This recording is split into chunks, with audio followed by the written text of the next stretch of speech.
అరచేతులు వేళ్ళు పగలకుండా ఉండడానికి ఈ చిట్కా. గ్లిజరిన్ ఇంకా నిమ్మరసం రెండింటిని సమపాళ్లలో తీసుకొని కొద్దిగా రోజ్ వాటర్ కలుపుకొని అరచేతులకు వేళ్లకు అప్లై చేసి కొద్దిసేపు అయిన తర్వాత కడిగేసుకోండి.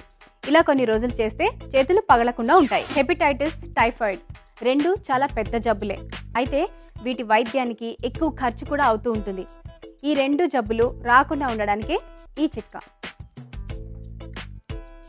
రోజు పొద్దున 5 తులసాకులు గనక తింటే ఈ జబ్బులు మన దరికి రావు. ఇంట్లో తయారు చేసుకోవడానికి ఓ చక్కటి హెయిర్ కండిషనర్. అన్నం వార్చిన గంజిలో మందార పువ్వు రేకుల్ని బాగా నూరి గంజిలో కలుపుకొని అది తలకు పట్టించండి. కాసేపు అయిన తర్వాత కుంకుడుకాయలతో తలస్నానం చేయండి. ఇలా చేస్తే మీ జుట్టు చక్కగా కండిషన్లో ఉంటుంది.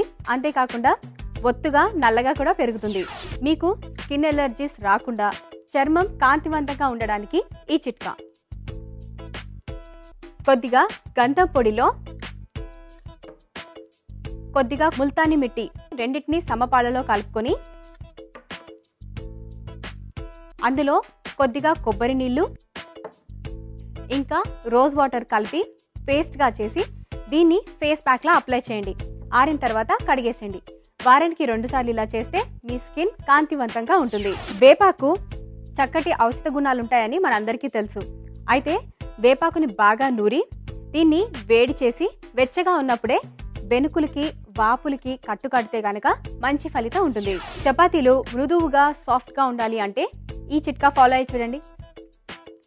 చపాతీ పిండి కలుపుకునే అప్పుడు అందులో కొద్దిగా బేకింగ్ సోడా కలిపి ఆ తర్వాత చపాతీలు వేసి చూడండి. ఇలా చేస్తే చపాతీలు చాలా సాఫ్ట్గా ఉంటాయి.